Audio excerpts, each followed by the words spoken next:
அமைச்சர் சேகர் பாபு சென்னையில் ரவுடி சரித்திர பதிவேட்டில் இருந்தவர்னு ஒரு கடுமையான விமர்சனத்தை வச்சிருக்காரு. அவர் அண்ணாமலை அங்கே டூ போலீஸு லஞ்சம் வாங்கின பேர் வழின்னு நான் கூட கடுமையான குற்றச்சாட்டு வைக்கிறேன். ஆதாரமெல்லாம் எது வேணால் வாய்ப்புளித்தோ மாங்காய் புளித்தோன்னு பேசுவதெல்லாம் பத்திரிகையாளரும் அதை திரும்ப சொல்வது எப்படி நியாயம்? சார், இந்த கல் சாராய விஷயம் இருக்க அது மனிதனுடைய குணத்தை சம்பந்தப்பட்டது. இதற்கு காந்தி ஒரு பெரிய மூமெண்ட்டே நடத்தினார் அதுக்கு எதிராக. அதெல்லாம் இப்போ பண்ணுறதுக்கு ஆள் இல்லை. இன்றைக்கு நாம் போலீஸை நம்பி தான் இதை பண்ணுறோம். இந்த மதுவிலக்கை கொண்டு வரும்போது கள்ளச்சாராயம் காய்ச்சறாங்க, அது போலீஸும் கள்ளச்சாராயம் காய்ச்சறவங்களும் சேர்ந்துக்கிறாங்க. அதனால் இது ஒரு பிரம்மாண்டமான பிரச்சனை. இதை வெறும் அரசியல் நோக்கத்தோடு மாத்திரம் பார்க்க முடியாது. எல்லா எதிர்கட்சியும் இதை இந்த சாராயத்தை ஒதுக்கி விடணும் என்று கூறுவார்கள். ஆனால் ஆளுங்கட்சியான உடனே அவங்களுடைய இது இங்கே திமுக என்ன பாருங்கள், இது கனிமொழி தான் சொன்னாங்கன்னு நினச்சாங்க. ஒரே ஒரு பொய் தான் சொன்னோம், மதுவிலக்கு கொண்டு வருவோன்னு சொல்லி. 1000 பொய்யை சொல்லி ஒரு கல்யாணத்தை பண்ணுன்னு சொல்லுவாங்க. நாங்கள் ஒரே ஒரு பொய்யை சொல்லி தானே ஆட்சிக்கு வந்தோன்னு கேட்டாங்க தாங்கம்மா. அதாவது எல்லாருமே எதிர்கட்சியில் இருக்கும்பொழுது கூறுவதெல்லாம் ஆளுங்கட்சியாக இருக்கும்போது அவங்களால செய்ய முடிவதில்லை. அதில் மதுவிலக்கும் ஒரு முக்கியமான விஷயம். இதற்கு பெரிய நம்ம ஆன்மீகவாதிகள், சமுதாய தலைவர்கள் இதுக்காக நேரம் கொடுக்கணும். எல்லோரும் டிவி எதிர உட்காந்துருக்கிறது, எத்தையாவது பொழுதுபோக்குறது, அது மாதிரி இல்லாத சமுதாயத்துக்கு வேலை செய்ய நிறைய பேர் தயாராகணும். ஒரு காலத்தில் இருந்தாங்க அப்படி, நானே பார்த்துருக்கேன். நான் இளைஞனாக இருக்கும்போது எத்தனையோ பேர் சமுதாயத்துக்காக வேலை செய்யவர்கள் இருந்தாங்க. இப்போல்லாம் யாருமே அந்த மாதிரி வரதில்லை. காரணம் என்றால் அரசியல் அந்த அளவுக்கு நம்ம மனசை தாக்கி இருக்கிறதுனால பொது வாழ்வு என்றாலே அரசியல் என்று ஆகிவிட்டது. அதனால தான் இந்த மாதிரி பிரச்சனைக்கெல்லாம் நம்ம தீர்வு காண முடியல. இந்த பிரச்சனைக்கு தீர்வு காண வேண்டும் என்றால் இது ஆன்மீகவாதிகளும் சமுதாய நலன், தேச நலன், நம்ம குடும்ப நலன், பெண்கள் நலன், இதில் ஈடுபாடு உள்ளவங்கள்லாம் சேர்ந்தாதான் இந்த காரியம் முடியுமே தவிர ஒரு கட்சியால் இது முடியும் என்று எனக்கு தோன்றவில்லை. ஸ்டாலின் சொல்கிறார், பாஜக ராகுல் காந்தியை கண்டு அஞ்சுகிறது. அதனால் யாருக்கு யாரை பார்த்து பயம் அப்படிங்கிறதுலேயே பெரிய டிஃப்ரென்ஸ் ஒப்பீனியன் இருக்குது. பாஜகவை பற்றி ஏன் எல்லோரும் அஞ்சுகிறார்கள் என்றால், பாஜக ஒரு கட்சி மாத்திரமல்ல, அது ஒரு இயக்கம், அது ஒரு சித்தாந்தம், அது ஒரு வாழ்க்கை முறை. இது ஏதோ ஒரு நாள் 2 நாளில் இது உருவாகலை. 100 ஆண்டு RSS இதுக்காக தபஸ் செய்திருக்கிறது. RSS இல்லாத பாஜக மற்ற கட்சிகள் போல தான் இருக்கும். அதற்கு ஒரு தேசபக்திங்கிற ஒரு தன்மை இருந்தால் கூட அது நாணயம், நேர்மை, கட்டுப்பாடு, இந்த கடமை கண்ணியம் கட்டுப்பாடுன்னு சொல்கிறாங்களே, அது RSSல தான் இருக்குது. அதனால் பாஜகவுக்கு பின்னால் ஒரு பெரிய சக்தி இருக்கிறது என்றதை நாம் புரிந்து கொண்டால்தான் ஏன் பாஜகவை கண்டு அஞ்சுகிறார்கள் என்பது புரியும். பாஜக வளருவது ஒன்று தான் இன்றைக்கு திமுகவை எதிர்கொள்வதற்கு வழி. அதிமுக திமுக எதிர்ப்பை கைவிட்டு விட்டது. அவங்க சொந்தமாக ஏதாவது சின்ன கட்சியாக வச்சு நடத்திட்டு இருந்தால் போகிறோம்னு நினைக்கிறார் எடப்பாடி.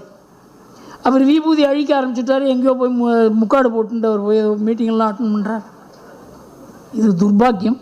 இந்த ரெட்டையால் அவர் கையில் இருக்கிறதுனால தான் இந்த பிரச்சனைகள். இதுக்கு மாற்று இல்லை.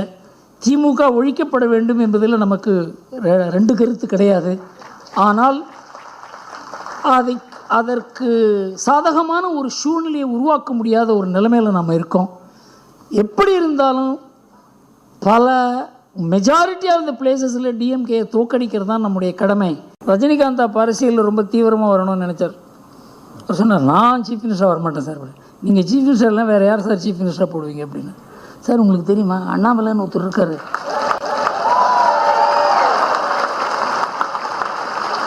எனக்கு அண்ணாமலையே பேப்பரில் கேள்விப்பட்டிருக்கேன், அவ்வளோதான். அவருக்கு அண்ணாமலைக்கு தெரியுமா தெரியாதான்னு தெரியாது. அந்த அளவுக்கு இவருக்கு ஒரு தாக்கம் அவர் ஐஏஎஸ் ஆஃபீஸராக இருக்கும்போதே இருந்தது, ஐபிஎஸ் ஆஃபீஸராக இருக்கும்போதே இருந்தது.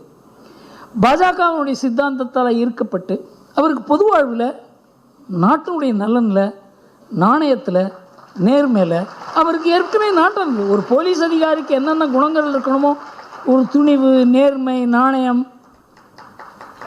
ஒரு உழைப்பில் நம்பிக்கை, இதெல்லாம் ஒரு போலீஸ் ஆஃபீஸருக்கு இருக்கணும். அதெல்லாம் எத்தனை போலீஸ் ஆஃபீஸருக்கு இருக்குதுன்னு தெரியாது.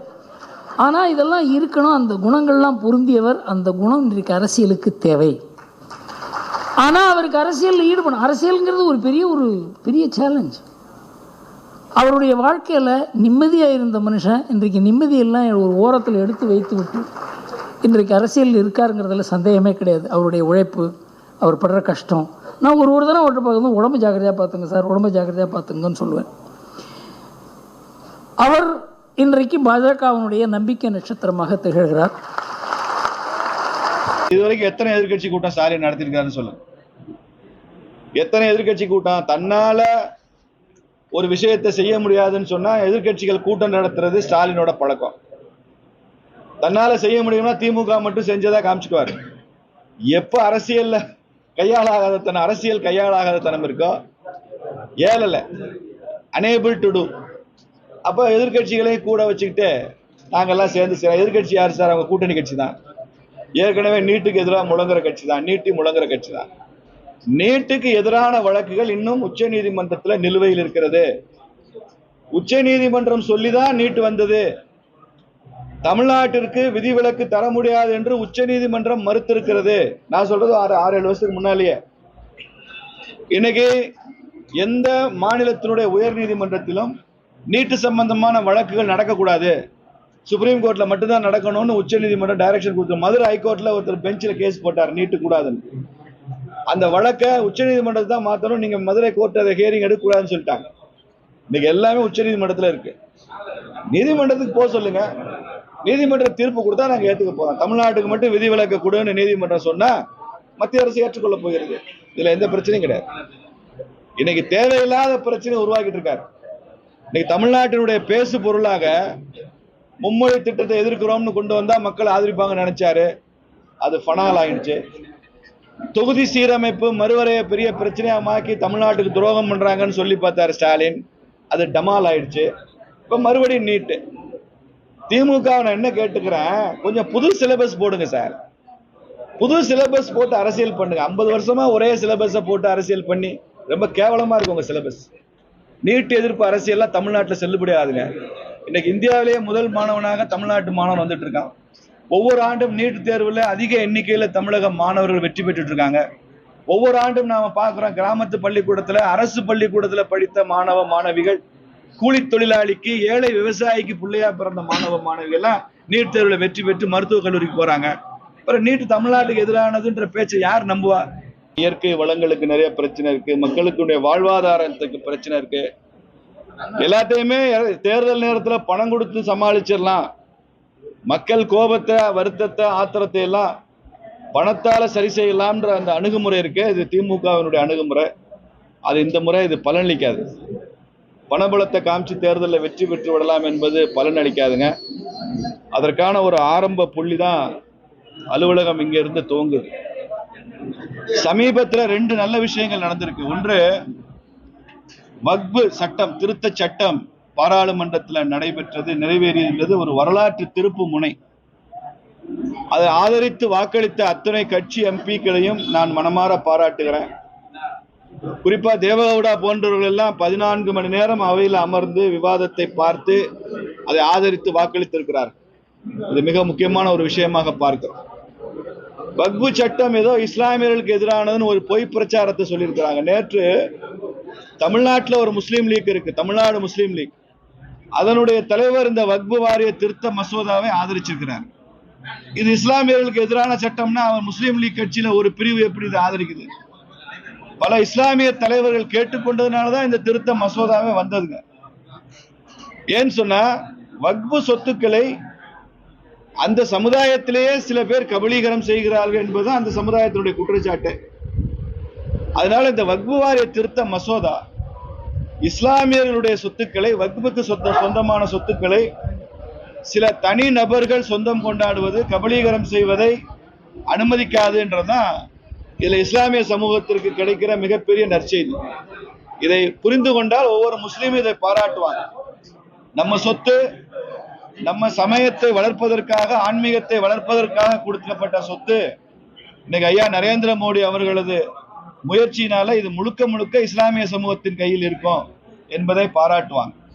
இன்னொரு பக்கம், எப்படி வக்ஃபு சொத்தை தனிநபர்கள் ஆக்கிரமிப்பதை இந்த சட்டம் தடுத்திருக்கிறதோ, அதே போல முஸ்லிம்கள் அல்லாத இந்துக்கள், கிறிஸ்தவர்களுடைய சொத்தை, அவர்களது நிலத்தை, அவர்களது கோவில் சொத்தை வக்ஃபு வாரியமும் சொந்தம் கொண்டாட முடியாது, தேவையான ஆதாரங்கள் இல்லாமல் அதை செய்ய முடியாது என்பதை இந்த சட்டம் நிறைவேற்றியிருக்கு. இது ரொம்ப பெரிய ஒரு ஆறுதல்.